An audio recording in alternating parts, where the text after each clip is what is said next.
The bakers of Weber's Bread present your all-star Western Theater. Drifting along, singing a song under a western moon.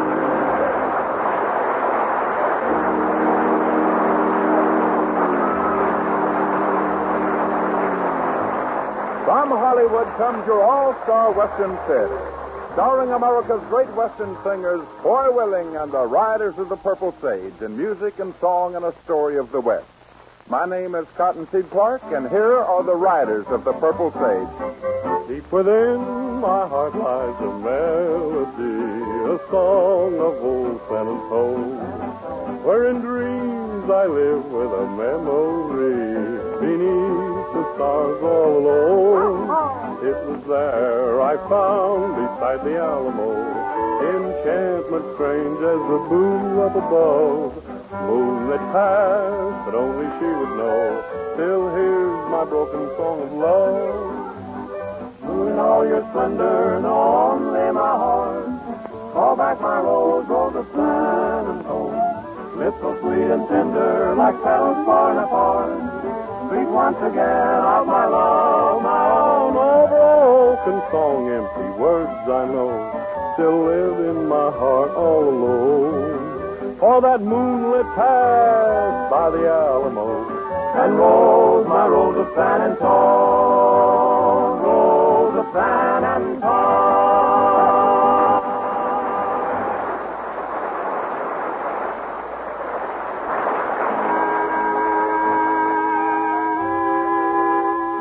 In the days when the West was wild and the vast range country was unfenced, there was more to ranching than riding and roping and shooting. The cowpunchers had to know how to take care of the herd. They spent a great deal of time keeping the cattle from stampeding and getting into quicksand or running off a cliff. It took skill and experience to fatten and deliver a great herd to market, just as it takes skill and experience to bake good bread like Weber's today. And Weber's bread is good bread. It's well mixed and well baked. It has a firm, even texture, golden brown crust, and a distinctive flavor all its own. When you serve Weber's bread at your table, you can be sure that the entire family will enjoy its extra quality. Buy a loaf of Weber's bread next time you go shopping. You'll see it in the familiar blue gingham wrapper, and you'll like it.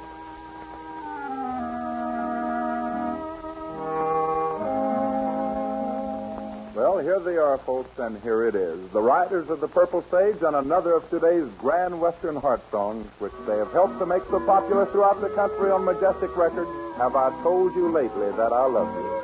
Have I told you lately that I love you? Could I tell you once again somehow?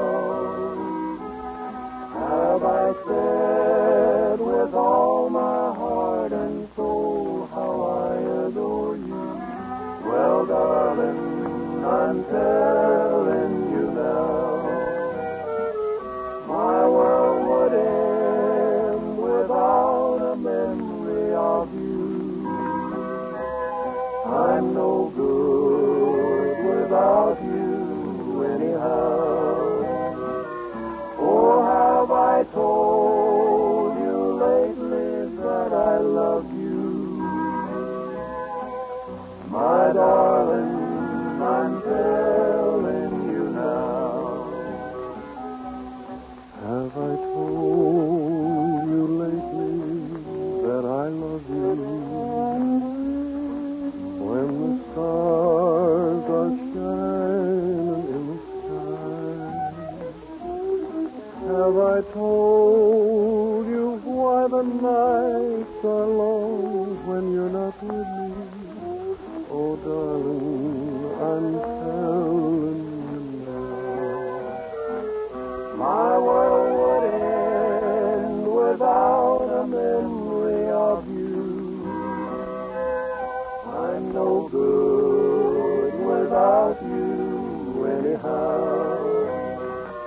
Oh, have I told you lately that I love you?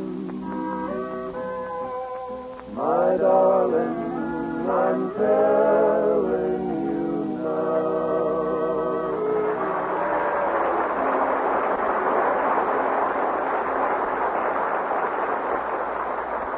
Drifting along, singing a song under a western moon.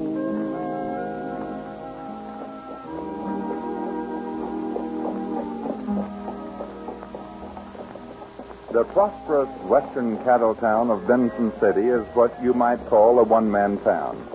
Dave Benson sees to that, and it's been that way for the 40-some-odd years since he first set foot on the strip of wasteland that is now the thriving little city bearing his name. About the only mark on Dave Benson's honesty and integrity is his wayward nephew, Todd Benson, who spends so much time figuring out ways to extract money from his uncle that he has very little or no time for usefulness. With such a situation on hand, as unimportant as it may seem, suppose we visit in Benson City for a spell and see what transpires when the riders of the Purple Sage wander into town. There's no particular reason why Benson City is the recipient of their wandering, unless it's because things got a little too hot for them in Rocktown, 60 miles back down the road. Say, this ain't a bad-looking little town. Yeah, it looks all right. Well, I don't see nothing special about it. Rocktown suited me, and you two guys got us in touch with the sheriff. Oh, we didn't do nothing. We just started a little old fight with the barkeep in that saloon's all. Sure. Yeah, and when everybody got through choosing sides, it looked more like the Battle of Bull Run. Why, you wasn't doing so bad yourself, Dean. Well, what'd you expect me to do? Stand by and see you guys getting massacred? Yeah. Let's pull up here. There's the barber shop, and I need a shave. Oh, there's a saloon, and I sure need a drink of water. Yes, sir. I'll see you guys in a few minutes. Now, see if you can keep out of trouble in there, too. You're a fine one to be a-talking.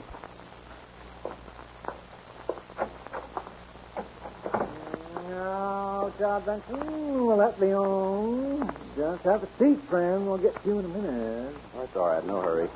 You better trim my hair around the temples a little closer, Keenedge.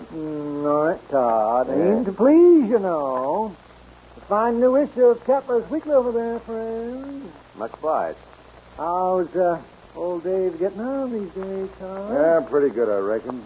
So busy counting his money, he don't have much time for coming into town. Well, he's got plenty of it to count.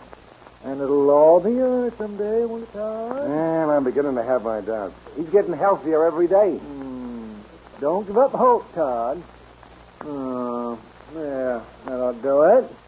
Now, tell me, is that all you want? Haven't you forgotten something? By George, yeah.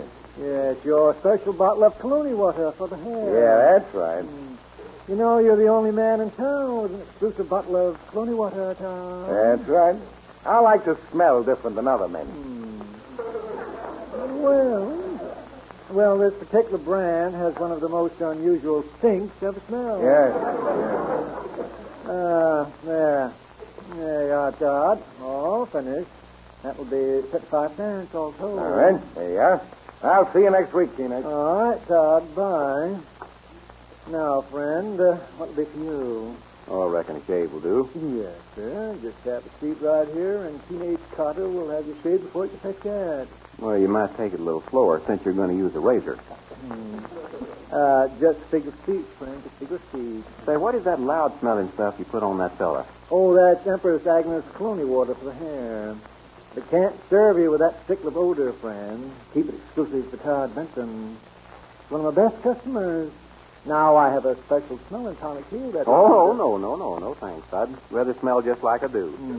I see. Yes, well, Todd likes to make exclusive. He's in line to inherit all old Dave Benson's money someday.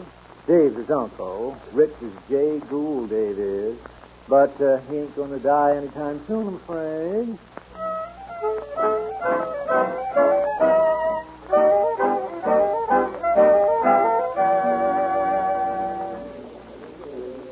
But I'm not know how to make a drink called H2O. Now, ain't that a fine come off a barkeep that don't know how to mix an H2O? I never hear of such a drink. Oh, come on, Al, and tell him what you want and quit picking on him. He wants a glass of water, friend. A glass of water, but he asked Lopez to make him a H2O. Well, that's what a glass of water is, H2O. My name is Lopez. Well, what's that got to do with?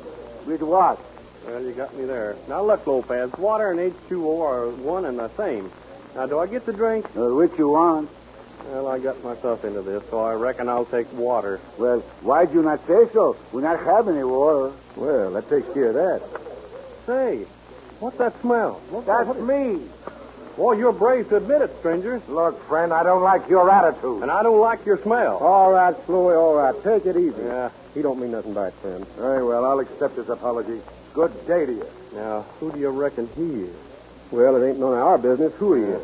Well, I see that you two ain't in any trouble yet. Well, it ain't his fault that he ain't. Then let's stir up a little. Yeah, let's do. You're always looking for trouble. Why don't you guys try and be a little bit peaceful for a change? Say, there's a card game going on.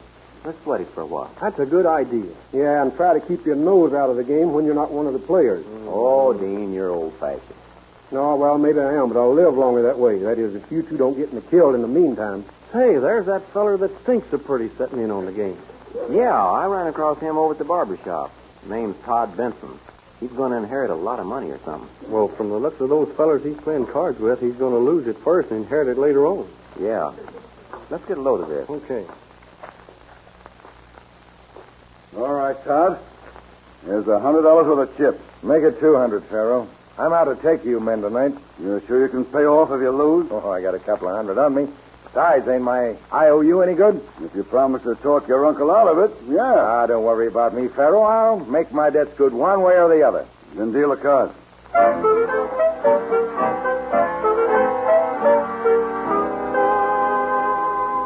Well, that cleans me out of chips, Pharaoh. Let me have another stack. And start writing your name on a piece of paper. Sure. Come over here a minute, boys. Yeah. Well, I don't know. All right. You fellas see what I see? Sure, that payroll guy and his partner are really trimming this Benson feller, but good. Yeah, they're as crooked as a barrel of snakes. Well, is that any of our business? Could be. Let's watch the game a while longer and see what happens. It's still none of our business. Oh, Dean, you're worse than an old maid school teacher.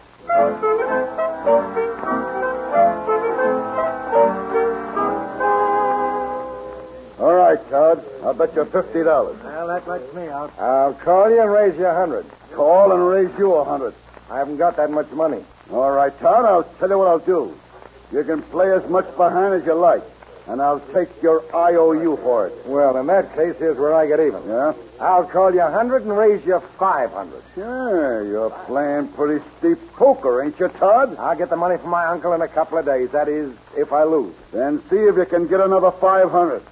Because I'm raising you that much. Wait. I reckon this has gone high enough.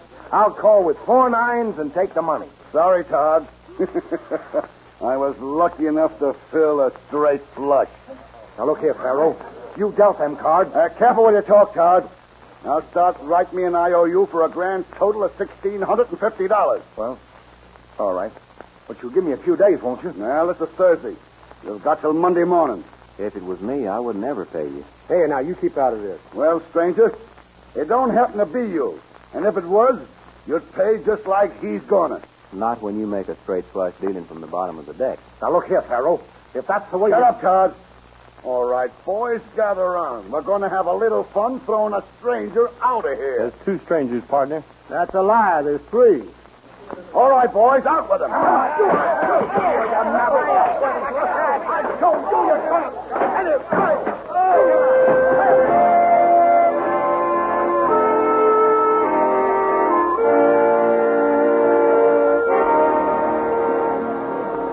Now see what you got us into. Yeah, jail. Yeah, with steel bars yet. Well, let's see if we can get a little sleep. I feel like I'd been run through a sausage grinder. Boy, somebody really let me have one on the chin. It's swelling up something awful. Yeah, always getting us in trouble. Oh, quit grafting, Dean. That won't get us out of this can. Yeah, and if you'd listened to me, we wouldn't have been here at all. Yeah. Well, this ain't no time to argue. I'm going to hit the hay. Hay? What you call hay is a dozen boards with an old dirty bed sheet thrown over. Well, let's hit the boards, hay.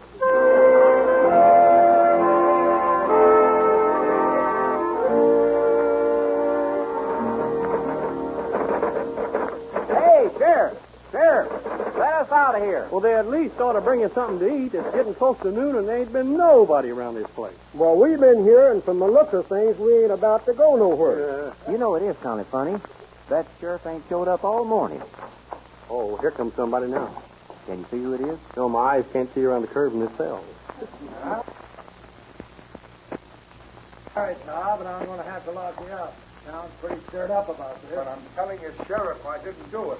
I know, but the circumstances are against you, Todd, and I'm sorry. All right, but I tell you, Sheriff, I'm innocent. It's Todd Benson. Wonder what he's into.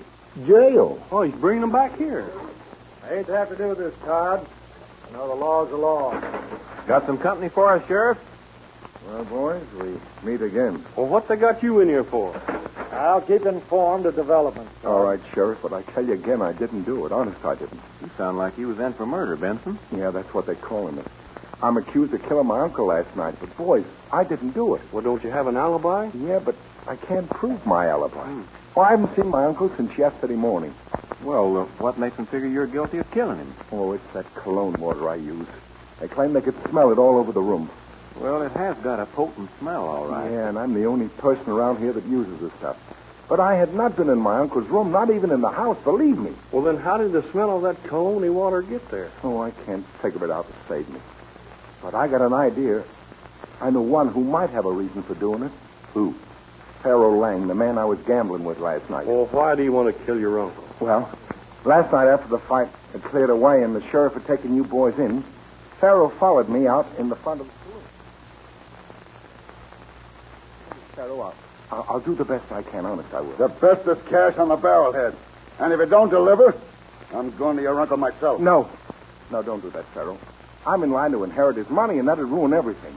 Let me handle it, please, will you? And don't forget, it's my money or else. Oh, I'll get it, Pharaoh. I know where old Uncle Dave keeps a lot of cash, and I know how to get it. What do you mean? You know where he keeps some money? He has several $1,000s he keeps hidden in the fireplace mantel. Uh-huh. Just leave it to me. That he could have done it. I know it, but I can't prove it, boys. The evidence points to me. When I told him I hadn't been near Uncle Dave's room, naturally the smell of the cologne water made me out a liar. Hey, Sheriff, let me out of here. Have you lost your cotton picking mind? Here. What's going on in here? I got to get out of here, Sheriff. Now, ain't that too bad? I guess you want out so as you can go tear up another saloon, huh? Honest, Sheriff, I'm serious. You don't say. All right, how much is my fine? $30 apiece, or you stay put for 30 days. Okay, Slowy, you and Dean start digging for gold. I got $15. In the meantime, what happens to us? Well, that's up to the sheriff. Come on, let me have $10 apiece. I'm getting out of here. $10 apiece? Hey, that makes $35. Yeah, I know. See you later.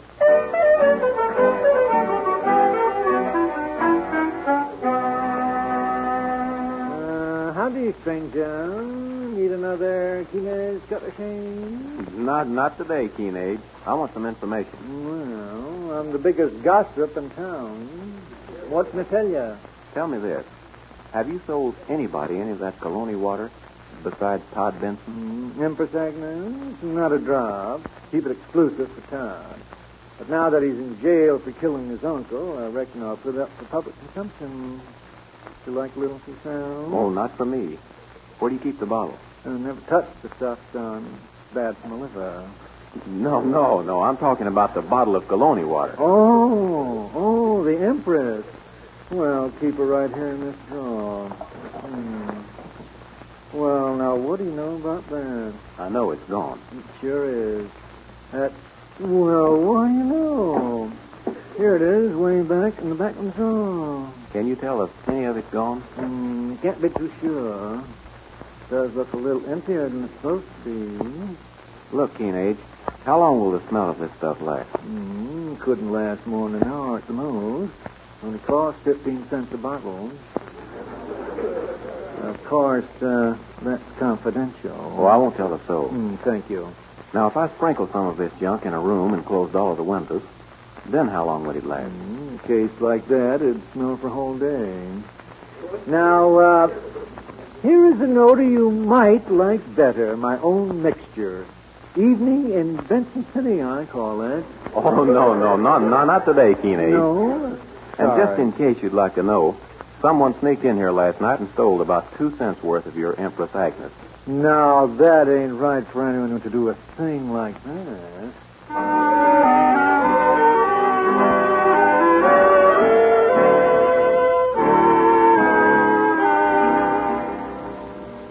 So that's what happened, Sheriff. Somebody entered that barber shop during the night, stole that cologne water, went to Benson's, killed him, and then sprinkled Todd's cologne all over the place. That sounds reasonable enough, but how can you prove it? Go with me and let's have a talk with Pharaoh. I don't reckon it'll do any harm. Come on, let's go.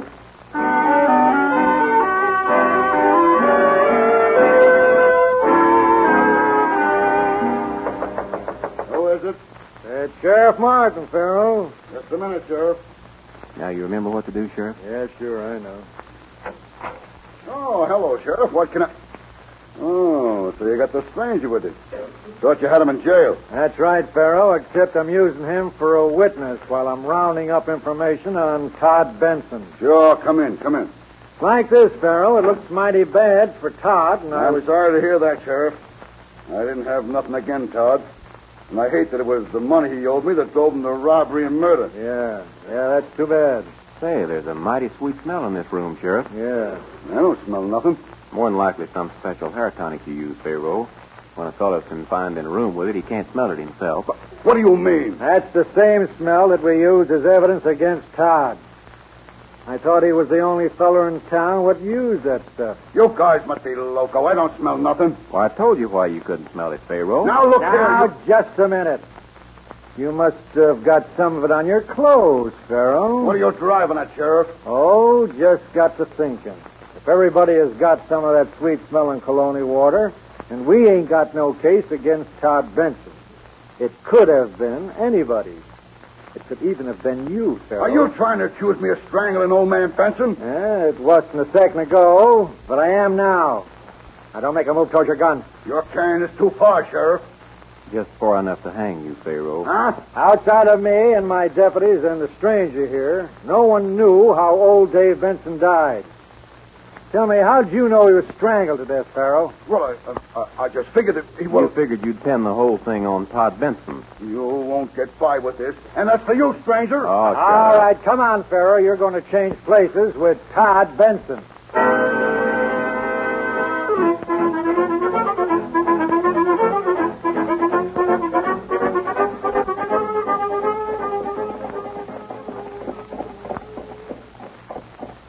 But what are we leaving Benson City for? We're heroes.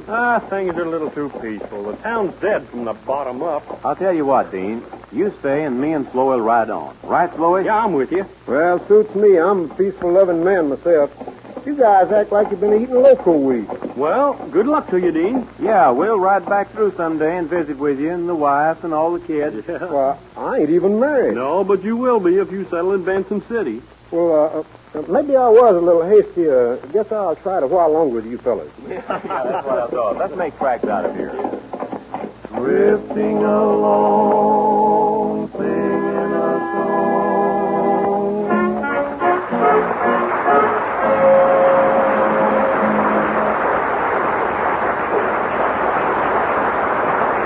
The Riders of the Purple Sage, folks. And here they come again, riding in to sing another of your favorite Western songs. I Was Wrong. Men sing. I was wrong, dear, when I left you. I was wrong to turn you down. Never dreamed how much I'd miss you till my head started spinning round and round. Oh, I was wrong to go away. Please believe me when I say I found out since I've been gone. You were right, little darling, I was wrong. Oh, I was wrong to go away. Please believe me when I say I found out since I've been gone. You were right, little darling, I was wrong.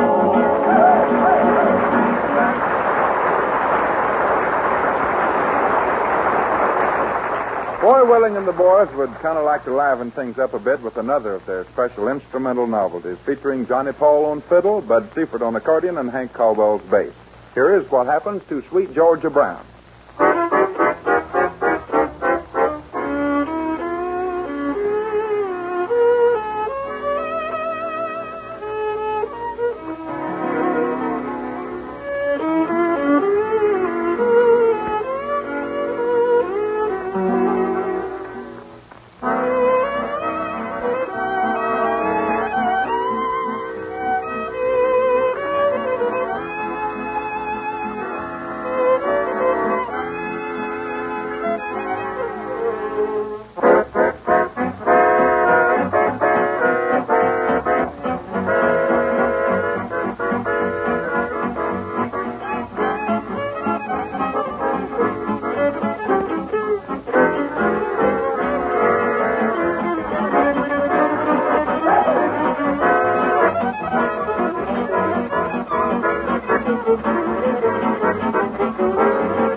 The Texas Longhorns were a nervous breed of cattle, and the cowpunchers had to guard against startling a herd bedded down for the night. That's why a cowboy would sing a low, quiet song or ballad when he was on night duty. It soothed the cattle and let them know his presence was familiar and friendly. Nighthawks, as these cowboys were called, originated and developed many of the songs you hear on this program. The bakers of Weber's Bread enjoy recreating the atmosphere of the Old West on the All-Star Western Theater, just as they take pride in supplying your community with the finest bread. And Weber's Bread really is good bread. For breakfast, lunch, or dinner, you'll find that your entire family will like the firm, even texture and distinctive flavor of the bread in the blue gingham wrapper. So buy Weber's Bread when you go shopping.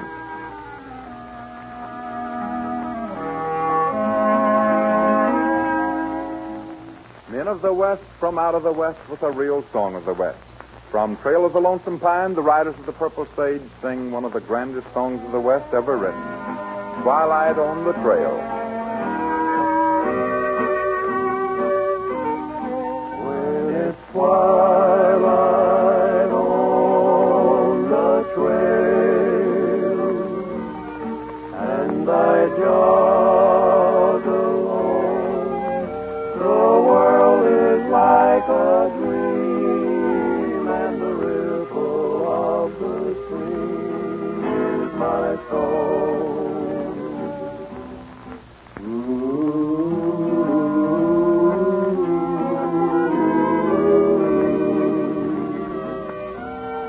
When it's twilight on the trail and I rest once more, my feeling is the sky and the grass on which I lie is my floor.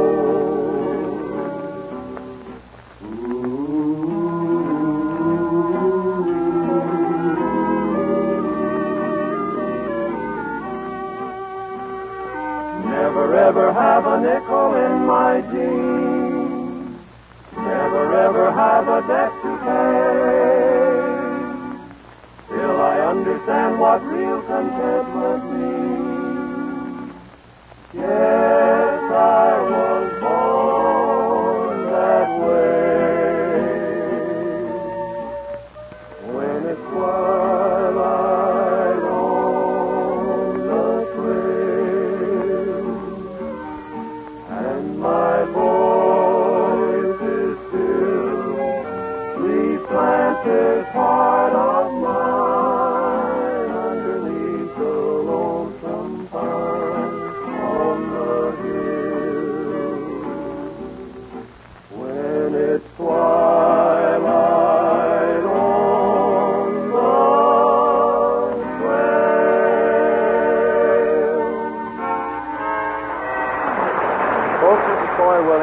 for Al and Jimmy and myself and all of the writers of the Purple Sage. It's been mighty nice visiting with you, and we'll all look forward to the same pleasure next week at this same time.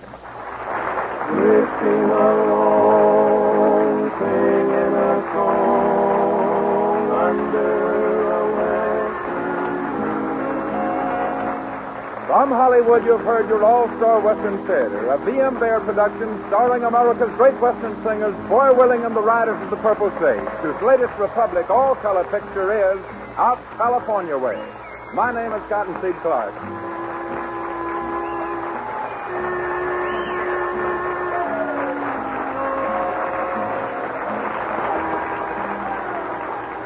This program came to you from Columbia Square. KNX Los Angeles, the voice of Hollywood.